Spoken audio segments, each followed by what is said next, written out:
Good afternoon, everybody, and welcome to today's event, Tibetan Democracy in Exile, Religious Freedom and Political Empowerment. It's an honor to host Penpa Tsering, the president, or Sikyong, of the Central Tibetan Administration today. My name is James Mazzarella, and I'm the Senior Director of the Freedom and Prosperity Center here at the Atlantic Council. Today's conversation comes at a critically important moment.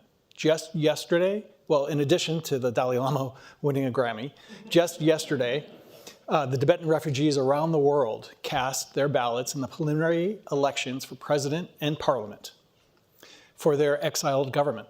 This is, I believe, the 18th election that they've had. Remarkable.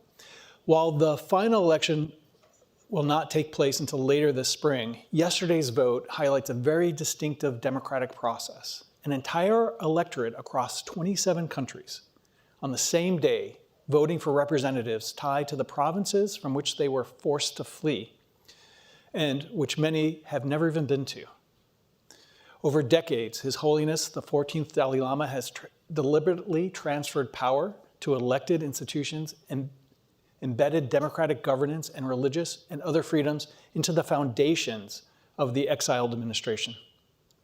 The result is a system that guarantees pluralism, protects religious freedom, and holds leaders accountable, all despite the absence of a territory. Today's conversation matters deeply to the work of the Freedom and Prosperity Center, which strives to promote evidence-based policymaking for the well-being of people around the world. The Freedom and Prosperity Indexes, which we publish, show that countries which are committed to political freedom, upholding free and fair elections, protecting political rights, fostering freedom of speech and association, all experience markedly stronger economic development and human development outcomes. In fact, over a 20-year period, countries that improve political freedom see an 8.8% boost in GDP per capita versus those who do not. Religious freedom is an important part of this story. Where religious freedom is protected, we see stronger human development outcomes, greater social trust, and more resilient institutions. Yet the global trend is moving in the opposite direction. Political freedom worldwide has steadily declined for the past 12 years. Religious freedom has been in a sustained global decline since 2010, with repression of religious institutions steadily worsening. These trends shape economic behavior, civic life, long-term prosperity, or the lack of it. That is why the Tibetan in exile case is so instructive. Democratic life took root. Religious life flourished. Those freedoms became catalysts for gains in education, health, community resilience, and sustainable livelihoods. It offers a powerful counterpoint to authoritarian governance. It is therefore my privilege to introduce our event today. The Sikyong has been the democratically elected political leader of the Tibetan government in exile since 2021. Before this, he served in the exiled parliament, where he advanced the middle way approach advocated by the Dalai Lama for resolving Tibet's conflict with China. And that's something I'm sure you're going to hear about more today. The conversation today is being facilitated by Adva Saldinger. Adva is a senior reporter at DevEx, where she covers U.S. foreign policy and development issues. She explores the role that the private sector and private capital can play in development, and she authors the weekly DevEx Invested newsletter, which I'm sure everybody here is either subscribed to or will at the end of this time. It focuses on the role of business and financing in addressing challenges. For those joining online, you can submit questions via askac.org, and we ask that you do so as soon as possible. We'll also open the floor to in-person questions, of course, later in the program. So now, please join me in welcoming the Sikyong and our moderator, Adva.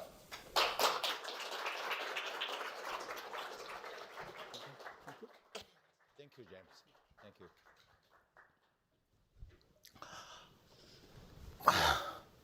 Thank you, James. Sikyong, it is a pleasure to have this opportunity to speak with you today. Thank you for being here with me, with all of us. Thank you. I want to start by asking you a little bit about what brings you to DC on this trip and the International Religious Freedom Summit.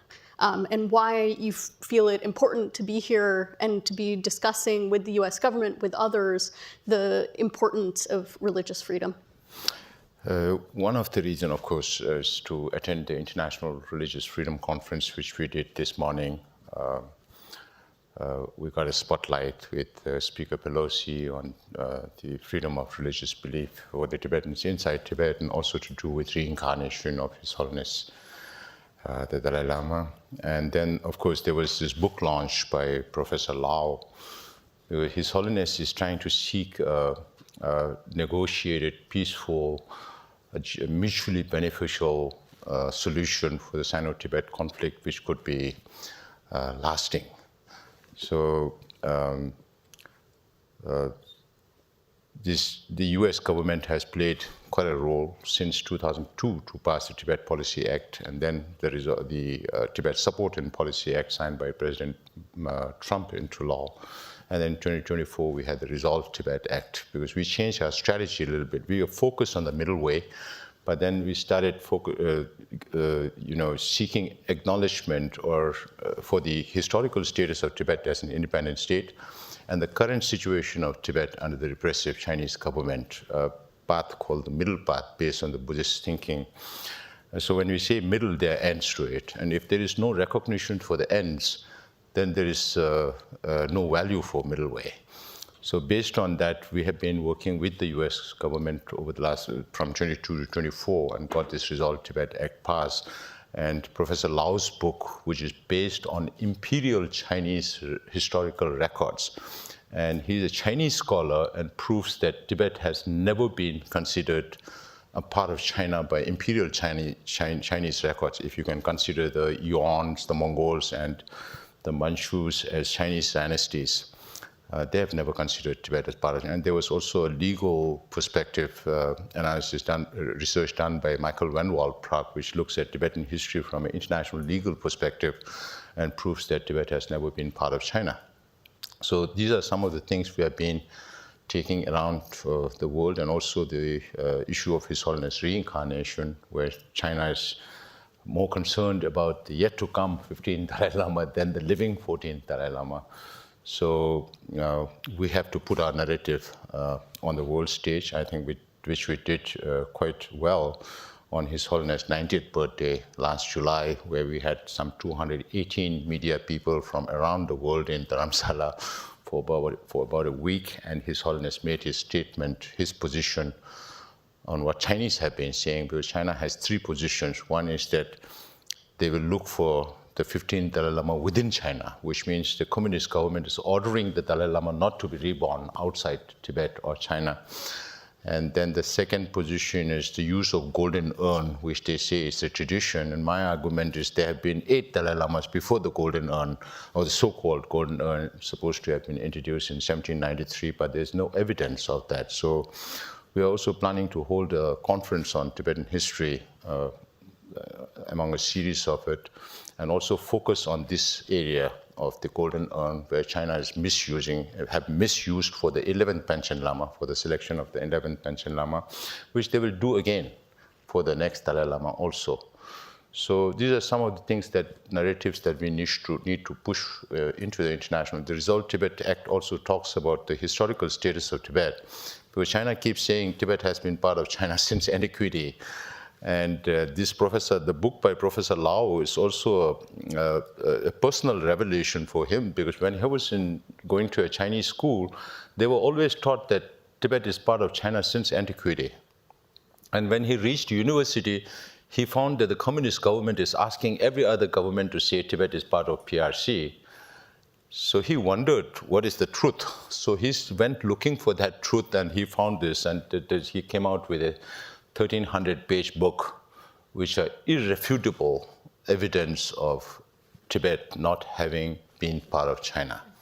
So I guess one of my questions, I want to talk a little bit more about the middle way and the middle path, because whether or not China will accept the arguments put forward in this book, I think, is an open question. And I think, really to understand, the middle way is not a new policy. It's a policy that His Holiness the Dalai Lama put forward many years ago. It's a policy that the government-in-exile has been pursuing. But I think the fundamental question to me is, has there been any progress? It doesn't seem like the Chinese government is responding or acknowledging that this could be an option. And so I guess the question is, how does the position then evolve? Do you need to say, okay, maybe this isn't working the way we wanted? I know there was a congressional hearing here in the US, I think in November, where some representatives, including Representative Jim McGovern, sort of said, do we need to rethink the middle way? Do you need to set timelines or boundaries, et cetera? So I'm curious if you could tell us a little bit about sort of what the middle way policy is and how you're thinking about its evolution, or whether it continues to be sort of a useful policy. From the time we came into exile in 1959 till about 1973, we asked for independence because Tibet was an independent nation and we were seeking independence for Tibet. His Holiness was doing the same. Then around 1973-74, that was at the height of cultural revolution that was going on inside China, where everything was being destroyed.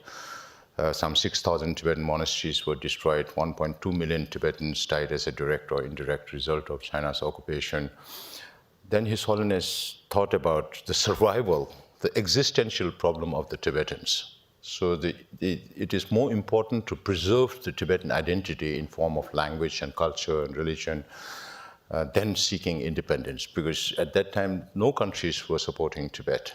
So since 1973, His Holiness started thinking about the middle way. Then there was Deng Xiaoping. Mao Zedong died and Deng Xiaoping took power, and he was a little more liberal. And he met with His Holiness' elder brother, Gyaltsen Thunrup, who died last year, and said, other than independence, we can discuss about everything. So we sent fact-finding delegations into Tibet in the early 80s. There were 2 exploratory teams to send in 82 and 84, whether some kind of negotiation is possible. There were leadership like Hu Yaobang, who were a little more liberal during those days. And then people started asking, what does His Holiness mean by middle way? So for the first time, His Holiness spoke about the 5-point peace proposal, starting by announcing Tibet as a natural reserve, or denuclearization, demilitarization, all that. The 5th point was on negotiation. So that was presented at the Human Rights Caucus of the US Congress those days. And this morning, Tom Lantos' daughter was there at the IRF, led by Tom Lantos and others in the US Congress. His Holiness presented that. And the subsequent year, in 1988, His Holiness expanded on the 5th point on negotiations. Then it remained like that for several years. We went through our process of deciding what should be the future course of for Tibetan people. We went through a sort of referendum. We didn't have to go through that. We went through a public opinion. Majority of the Tibetans said that based on the changes in international politics, China and Tibet, whatever His Holiness decides, we will follow that. And the Parliament also unanimously adopted that in 1997, and His Holiness reiterated his position on middle way. So we find nothing wrong with middle way. But if you look at the conflicts around the world, you wonder whether you are really resolving one problem or creating more problems for future. So what His Holiness is seeking is, of course, a compromise, but not asking for independence. But sometimes you wonder who really wants Tibet to be separated from China. Because His Holiness chants like a mantra, middle way, middle way, middle way, and the Chinese government keeps calling us separatist, separatist, separatist. So who really wants Tibet to be separated from China? It's the Chinese government, not His Holiness, who's asking for autonomy, willing to live within the framework of the Chinese constitution. So that went on for 2002. There was some kind of approach from the Chinese government, and from 2002 to 2010, there were some rounds of dialogue, but essentially meant for China's coming out party, the Olympics. Once the Olympics was done, then it stopped, in 2010. So around 2008, Chinese government asked, what do you mean by middle way? So we presented a paper to the Chinese government, a paper called Memorandum of Genuine Autonomy for the Tibetan People. Now, after the presentation of that paper, the Chinese government reached out to some 15 embassies and started putting their version of what had happened. And then we had to come out with an explanatory note to that. So those are all in writing. It went up to 2010. And since then, there have been no reach out from the Chinese side. I have mentioned about back channels since January 2023. We still send some people, but nothing of consequence. So the whole idea is to explore whether there could be a renewal of contact and then maybe eventual negotiation. But if you look at the present Chinese leadership and their policies in the whole of China and particularly in Tibet, the whole idea is if there are no nationalities, then there won't be nationality issues. So how do you make sure that there are no nationalities? You cannot kill all the Tibetans. That would amount to genocide. So what they are doing is they are assimilating Tibetans into the Chinese culture. They want a uniform Chinese community, just like America is a big melting pot. But it's happening naturally here, where in China it's being forced by the state to assimilate and targeting our language, targeting our religion, our way of life, and of course environment. So everything is aimed at destruction of Tibetan identity. So that is where we are. And we are persistent with the middle way because we are trying to find a way through nonviolence, through negotiation. That could be mutually beneficial because Chinese are bereft of spiritualism for so many decades. And we are talking about more than 250 million Chinese Buddhists who look up to Tibet for spiritual inspiration. And His Holiness believes that we can fill that void for the Chinese people. And Tibetans can benefit economically. That's where His Holiness is talking about the mutual beneficial solution. And that could be lasting. And this will also have a lot of implications for the geopolitical, geostrategic implications in the region. If the Sino-Tibet conflict is resolved, then India-China border issue also could be resolved because it's India-Tibet border. Even today, Indians call it Indo-Tibetan Border Police, Indo-Tibetan Border Force, not Indo-China border. That underlies Indian government's thinking because Tibet has always been the buffer between China and India over centuries, because to understand Tibetan history, you have to understand Tibetan geography also, because Tibet is called as the roof of the world. We call ourselves the land surrounded by snow mountain ranges. It's the highest plateau and the biggest plateau on earth. And Chinese environmental scientists today call Tibet the third pole, because Tibet has the largest amount of glaciers and permafrost that feeds all these major rivers in Asia.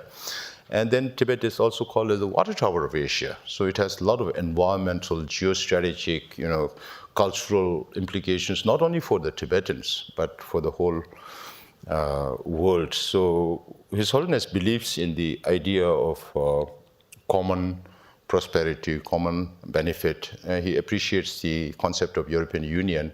And then why not Tibet with China? Whether we like it or not, we cannot lift Tibet out of that place and put it somewhere in the Atlantic or the Pacific. So whenever we get to return back, we have to live in harmony with our neighbors, whether it's Chinese or Indians. And that's what we are trying to do, not asking for too much. Yeah. Can I ask you a question? You talked about about this sort of central role in geopolitics and in the region. Do you see any changes or openings now, given where things are? How do you think, for example, U.S.-China policy or broader policy in the Indo-Pacific impacts the opportunities or future for the Tibetan people or to any resolution? We are also trying to get into the Indo-Pacific narrative, because all these reverse intros South China flow from Tibet. Definitely, the global political dynamism is so fluid right now that it's very difficult to make assumptions about future. But then we watch all the developments, what China is doing in all the multilateral forums, what's happening with trade. And we just don't talk about politics, but trade, commerce, security, whole lot of things. So we are watching how things are shaping up because of US tariffs. India seemingly going towards China. But I think you will have to watch this over a longer period, because one thing that you need to build better relations is trust. And that does not exist. Right now, it's more pragmatism based on the reality of things that you need to be dependent on China, so why not do it when you have other challenges to take on? So we are watching every situation, but we do have very close relationship with the government of India. I've always said we have very transparent relationship. If it is not for the government of India, we don't exist as a government in exile. So it's because of the government of India that we exist in India. We also receive humanitarian support from the government of India. We do understand where government of India is in relation with China, and even all the neighboring countries of China, like Japan, Australia, Taiwan, everywhere. We are watching the whole situation. So one of the things that we need to do is to look at different scenarios for China in future. So under each scenario, what could be the opportunities and what could be challenges for Tibet and Tibetans? I think one question I have is sort of how you view the Trump administration's policies around international religious freedom, which they've talked about quite a lot, and its policies towards China and the region as impacting the Tibetan people, the government in exile. And also wanted to ask a little bit about, we saw a really big disruption in US foreign assistance at the beginning of this year. And my understanding is that the Tibetan people, the government in exile, received money from the US government. So I'm curious, if that was disrupted, is it back on track? Are you receiving funding, and sort of how this administration's policies are impacting? We are a little more fortunate, I think, because of His Holiness, again. Because of His Holiness, we have many friends in the Congress, on both sides of the aisle, in both houses. So we have very good congressional support that we can count on. And then within the administration also, Secretary Rubio, when he was a senator, he had championed many of these bills on Tibet that has turned into acts which he should be implementing now. So and we do have very good relations with the State Department.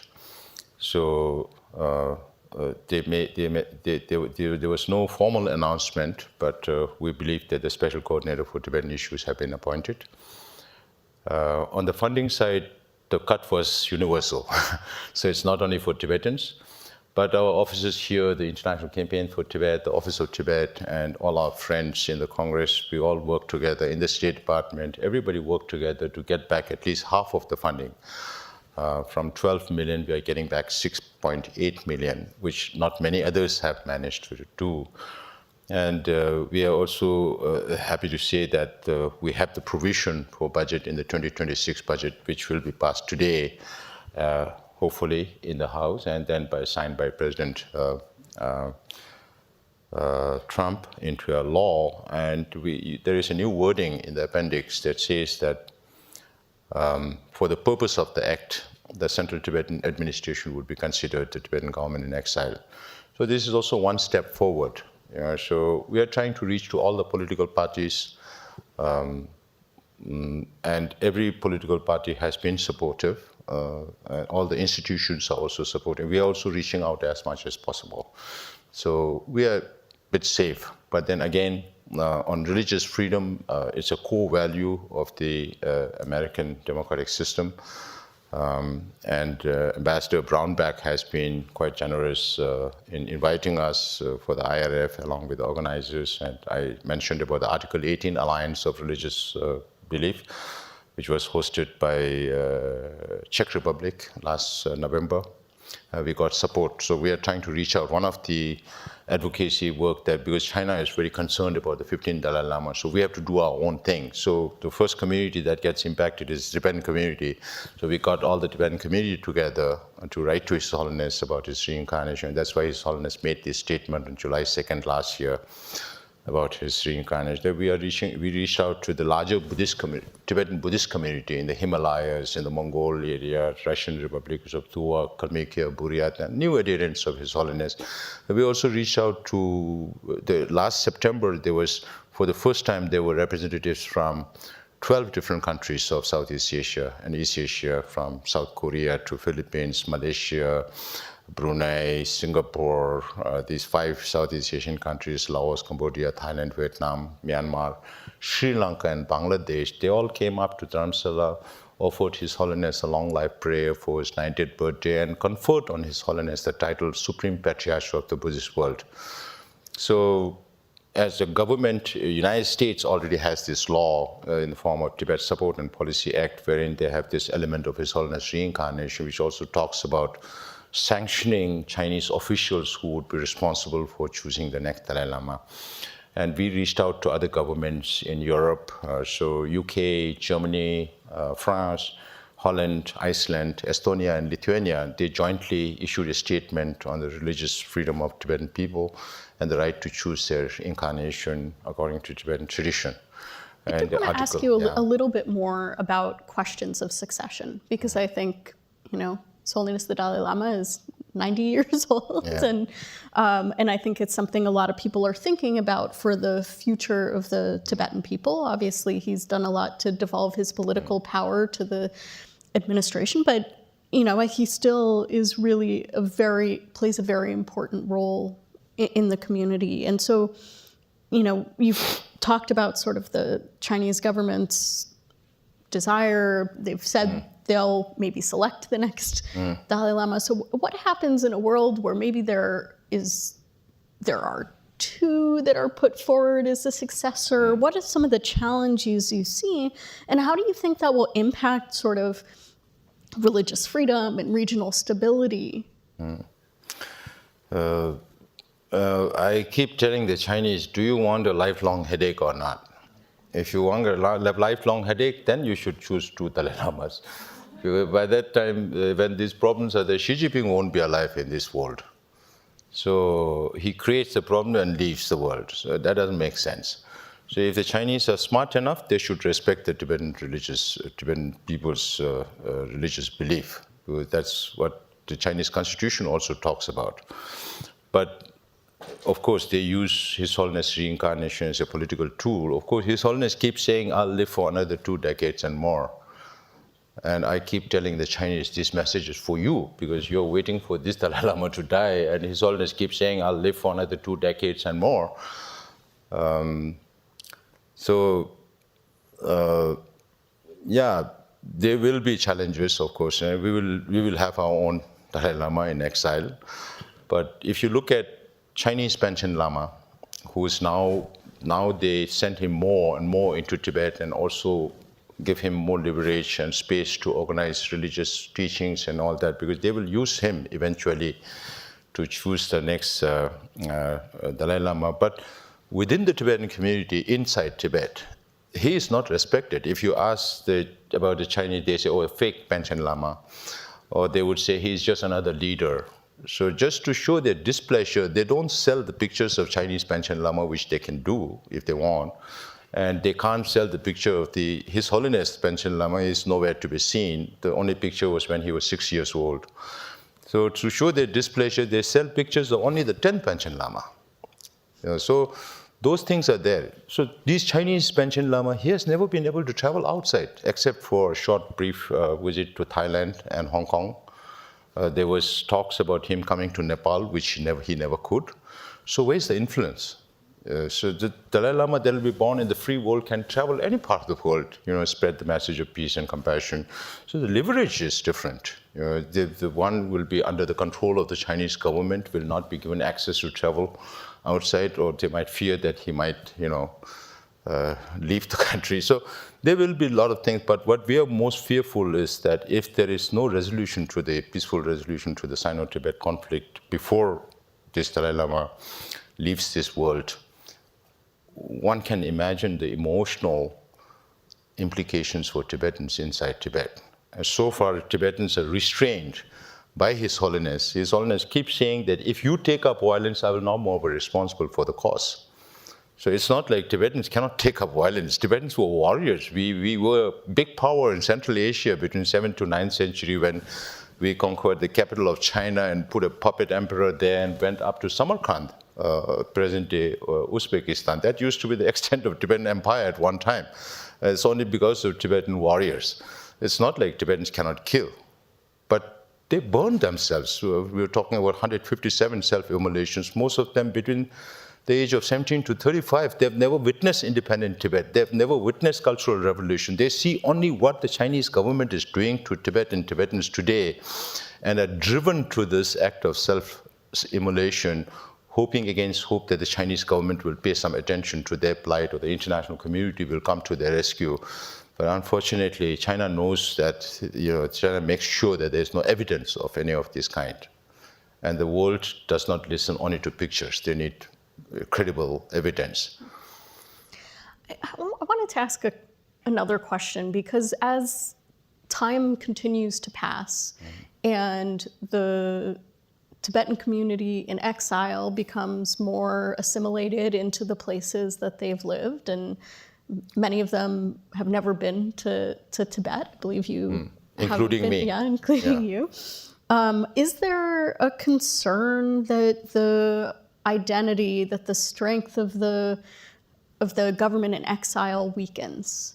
And what happens sort of over time as people either lose the connection to Tibet, or there's continued repression, the Tibetan people in Tibet are continued on the path towards forced assimilation?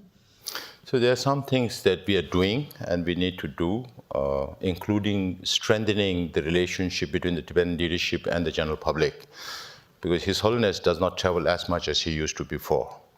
So our job is to keep the Tibetan flock together in these 27, 30 different countries. So that's why, as a political leader, during my time, I traveled to every settlement 2 times to meet with the population, to make sure that the Tibetan population is in tune with the Central Tibetan administration.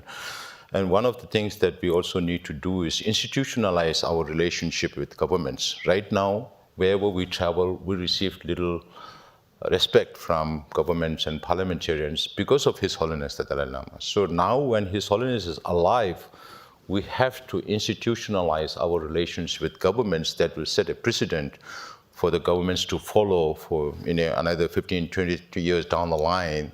If a new Sejong, whenever Sejong comes in, he also or she also should receive the same treatment from governments.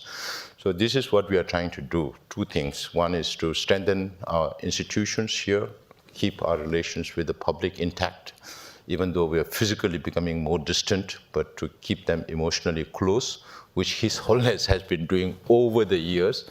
Now it's upon us to do that. So now it's us who's going to shape the future. And we are doing everything possible to keep the Tibetan community together in many different ways. I wanted to ask you a little bit about Tibetan democracy. I think we live in a world where in many places democracy is in retreat. And so I think it's quite fascinating that even without a homeland at the moment, the government in exile has committed to democracy. And I'm curious why that has been something that has been so important to the Tibetan government. And then I wanted to ask about these recent elections, because it seems complicated enough to have elections in one country, but across 27 countries, how does Tibetan democracy play out, for example, in these elections that you just had the first part of? I think the seed of Tibetan democracy is the vision of His Holiness. His Holiness has always been a democrat. Even as early as 1952, when he was only about 17 years old, he introduced reforms in Tibet. And it could not be carried out because Chinese were already there in Tibet from 1951 onwards. So that didn't work, but His Holiness had a fair enough idea of what democracy meant. His Holiness visited China in 1954-55, met with Mao Zedong, Zhou Enlai, Zhao Dai, all those leaders of those times, and saw how communist government functioned. Everything looked very orderly, but people didn't have the freedom to speak their mind. And then just before His Holiness came back, Mao Zedong told him religion is poison. So then 56, 57, His Holiness was in India, just 10 years after India's independence, very nascent democracy, but quite chaotic also. But His Holiness found that everybody had the freedom to speak their mind. So no sooner did we come into exile in 1959, March 31, by by 3rd February 1960, not even 1 year after coming in, under very difficult circumstances, some 85,000 Tibetans proceeded to follow His Holiness. We were not used to the heat, not used to diet. Many Tibetans died. So we had to send them to the foothills of the Himalayas where the climatic conditions are a little more. So under those very difficult circumstances, His Holiness thought of having a representative government. And so since that time, those days, Tibetans never believed that we will have to live in exile for so long. Even the 13th Dalai Lama went on to exile after a young husband expedition into Lhasa. The 13th Dalai Lama went to Mongolia, and then to China, and then came back. 3 months after that, the Chinese army were in the eastern sector. And then the 13th Dalai Lama had to flee into India for 2 years. So after 2 years, His Holiness returned back. So during the 14th Dalai Lama also, we all thought that we will go back pretty soon, not live here in exile for so long. But it has been now 66 years. But His Holiness has always been a visionary. From 1960 onwards, he has been promoting democracy, democracy, democracy, democracy, even sometimes against the wishes of the Tibetan people. So I remember once coming here in 2000, when my predecessor was just elected, 2010-11, I was the Speaker of the House, and His Holiness held our hand. We meet with Speaker Bainer, Speaker Emerita Nancy Pelosi at that time was leader, and then chair of some 4 or 5 committees. And His Holiness told us from morning, if there are political questions, you answer, pointing to my predecessor. If there are democratic questions on democracy, you answer. So one lady said, oh, all this devolution happened very smoothly in so short a time. And I was explaining, from your perspective, it did happen smoothly, but for us as Parliament and Speaker, we were stuck between the aspiration of the Tibetan people on the one hand, where they want His Holiness to continue with his responsibilities, and on the other hand, you have His Holiness, a very strong, determined His Holiness. Then His Holiness held my left hand and stopped me and said, sometimes very stubborn Dalai Lama. So that's how His Holiness, whenever he thought it's the right time, he introduced change. The first 30 years was difficult. We went through a lot of difficulties, overcome. Our people had no idea of what democracy meant, what organs, institutions do you need for democracy. So all this evolved over the first 30 years. Then His Holiness said we need more reforms, whether we need political parties or not, whether we need 2 chambers or not.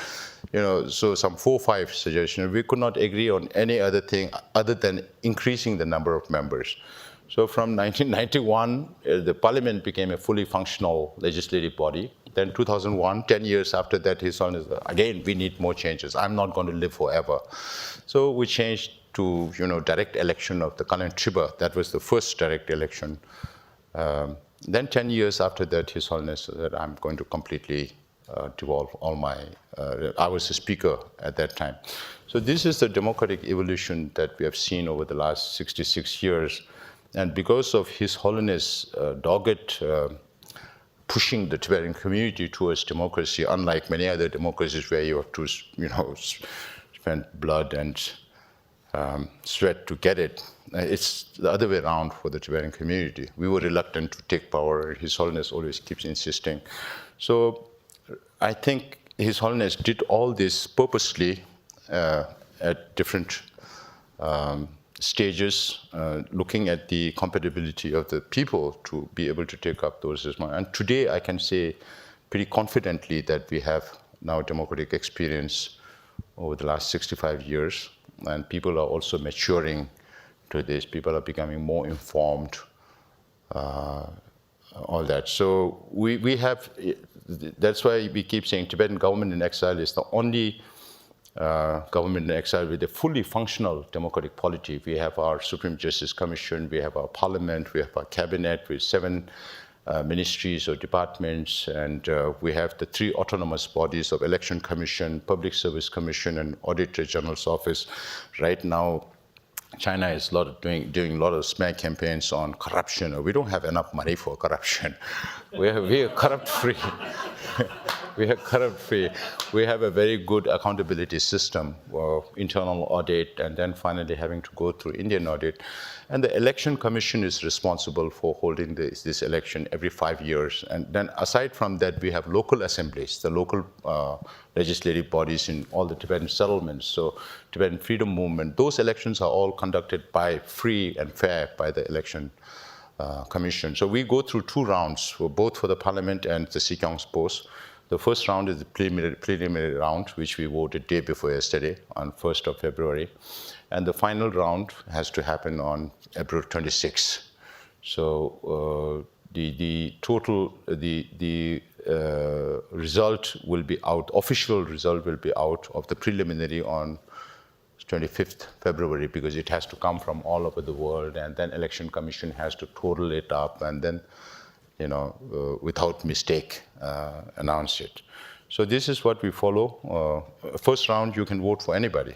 And is it electronic voting? How do you, from a practical perspective, how do you get people across 27 countries? Right now, it's manual. In fact, we are thinking about, we have been proposing, and all the to have absentee ballot or postal ballot, or can we do it online?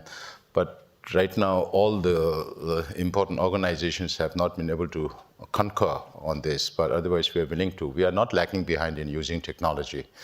We are using AI, we are using all kinds of things in the Tibetan administration. Yeah. Great. Well, I want to get to some questions because I know we have some. So if folks in the room have any questions, we can go there first, and then we have some online questions as well. So if you have a question, can you raise your hand and make sure you actually ask a question, introduce yourself, those things. It looks like we have one in the back there and one in the front here. So we'll take both of them and then we can answer them together. Great to be here with you and at the Atlantic Council, and hearing your wise words and hope for the Tibetan people. Recently, you were involved with a book launch last week with Dr. Hongxiang Lao. Tibet was never part of China since antiquity. Could you just tell us a little bit about that book and why it's important in the work that you're now doing? Yeah. I'll take the question at the back. Hi, Kimberly Reed, former chairman of the Export-Import Bank of the United States, and currently a distinguished fellow here at Atlantic Council Center for Freedom and Prosperity. Just like to hear your thoughts when it comes to U.S. goods and services and things that can possibly happen on the trade front. I know it's very, very complicated right now, but just any economic thoughts and reflections you might have that you'd like for the Trump administration to appreciate. Thank you. Professor Lao's book is a very important tool for us. As I mentioned, our official policy is middle way policy, but we have to gain recognition for the ends, which is one is the historical status of Tibet as an independent state. And this book, coming from a Chinese, that makes it more valuable, and also his evidence is all irrefutable. The Chinese, he published his Chinese version in 2019. Then we translated it into Tibetan a few years ago by a Tibetan who voluntarily did it on his own. And the English translation took some time because his professor is very, very particular. He says, I'm challenging the Chinese government, so I don't want one single mistake in my book, even a comma. So when you rearrange the book, then appendix and all goes wrong, so you have to manually do that. So that took a lot of time, and I think Professor is also going to work on another book. So the Chinese narrative that Tibet has been part of China since antiquity has fallen flat. China has not been able to refute what Professor Lao had been doing. And Lao was mentioning at Jamestown when we met there, he was mentioning that I'm sure any Chinese who have done study on Tibet would have found that Tibet is not part of China. But they are not willing to talk about it because they have to work under the government of China. And Professor has done this at personal risk hopefully nothing will happen.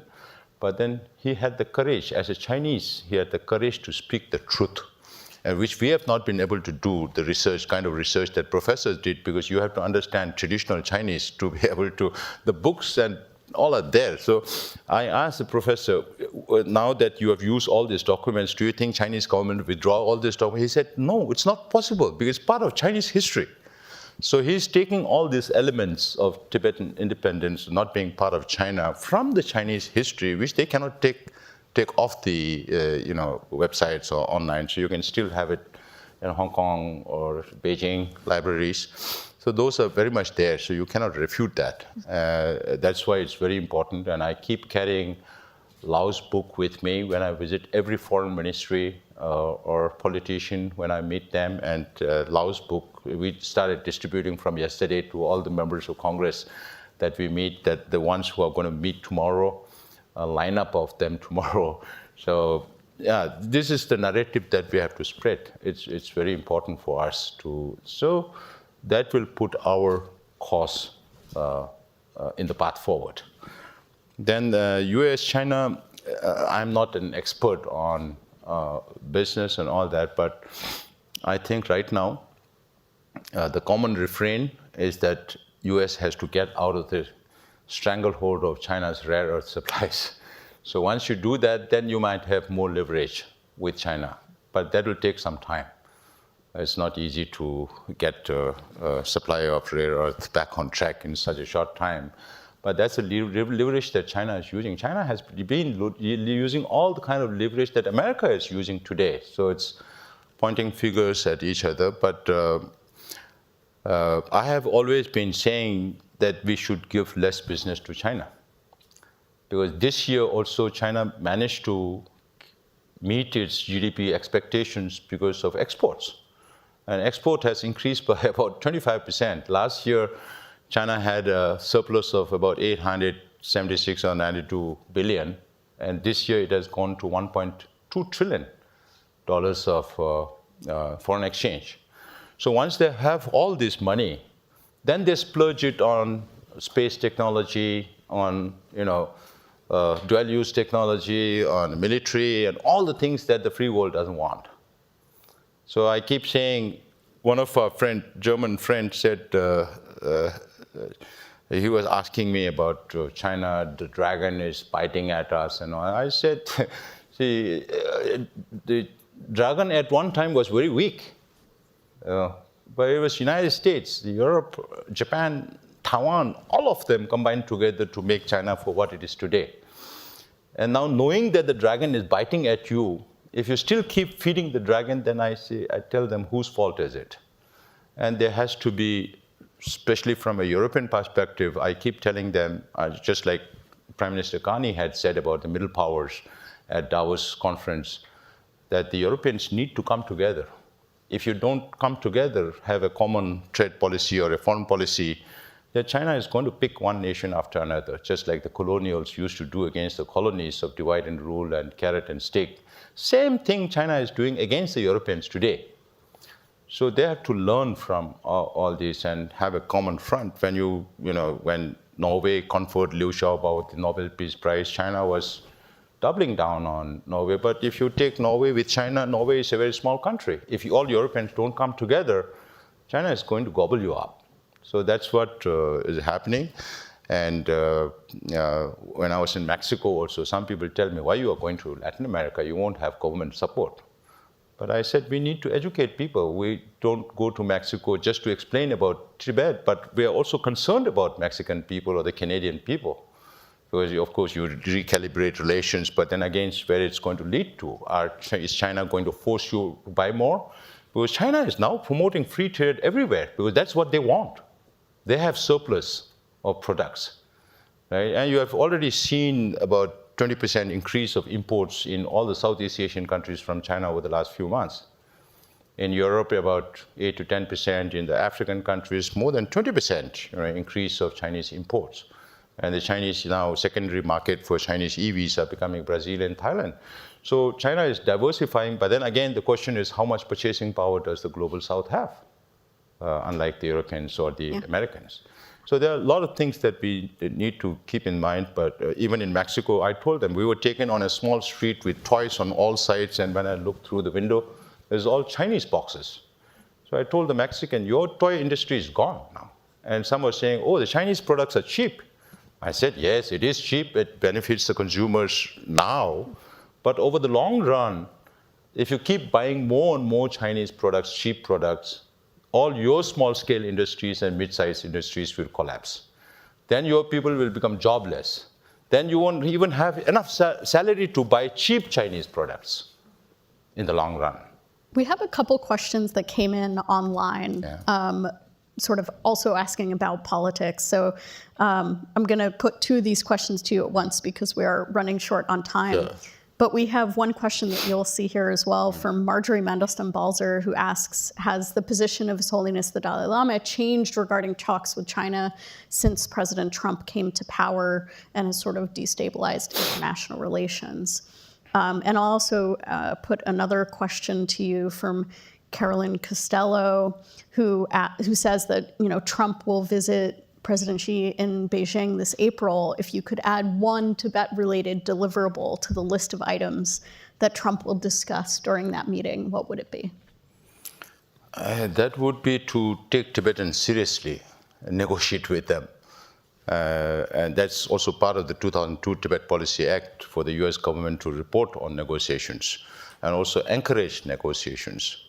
So that is the most important thing to resolve the Sino-Tibet conflict. There has to be negotiations, otherwise it's not going to lead anywhere. So what I have been telling my people is that we have to realize two facts. One is that if there has to be a solution for Sino-Tibet conflict peacefully through the middle way, then it can come only from China. It cannot come from anywhere else, not from the United States, not from NATO, not from India. Nobody is going to fight for Tibet, fight a war with China on Tibet. And the second is, till such a time, we'll have to reach out to the international community. But then when we reach out to the international community, we have to put forth our position in such a way that it meets the national interests of that country also, while addressing our national interests, the interests of the Tibetan people. So these things we keep in mind, because then we have realistic expectation of what we can get from the international community. So right now, if as many countries say that Tibet was historically an independent state, even while we are asking for middle way, that could open a lot of windows after depending on what scenarios China will go through in future, political implosion, external, so many things. And the first question on His Holiness, whether His Holiness' position has changed since Trump came into power, it has not. Now, His Holiness does not interfere much in the political. We are responsible for doing that. When it comes to dealing with China, right now, I'm responsible. I'm taking the lead. But when a stage comes that there could be real negotiations, then it'll be His Holiness who will appoint his envoys or special envoys. That's how it's structured right now. So His Holiness believes in the middle way, even now, that he believes in the interests of everybody, not just benefit for the Tibetans.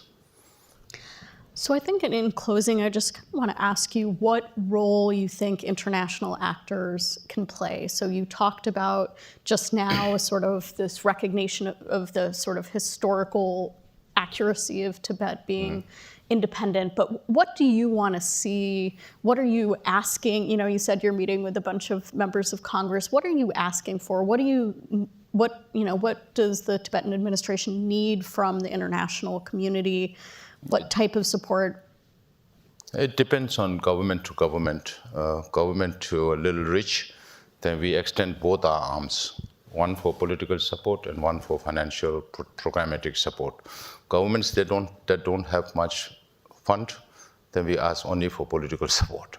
So when we say political support, we have a policy right now. Based on that, we cannot ask governments to jump ahead of us, or so we have to strategically move one step at a time and see how we can take it forward, just like we have been doing over the last 3-4 years.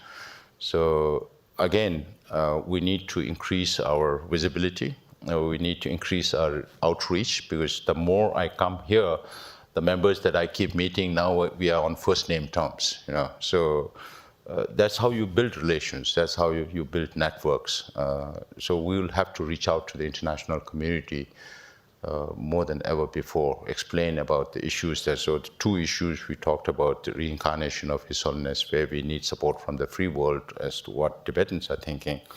And then on the political front, to at least acknowledge the truth, historical truth that Tibet was an independent state. So where it will lead to in future is something that we'll watch as time goes and how the international political scenario evolves, unfolds, and how situation in China unfolds. Because there are a lot of vulnerabilities, because when I travel to South America, they say, oh, China is a strong, monolithic. I said, yes, it is strong, monolithic from the outside, but there are a lot of vulnerabilities as well. You saw about Sangyusha and all that. So if we go into that, again, it'll be another topic to discuss. But yeah, there are a lot of vulnerabilities that we'll have to look out for. That's why we are looking at different scenarios.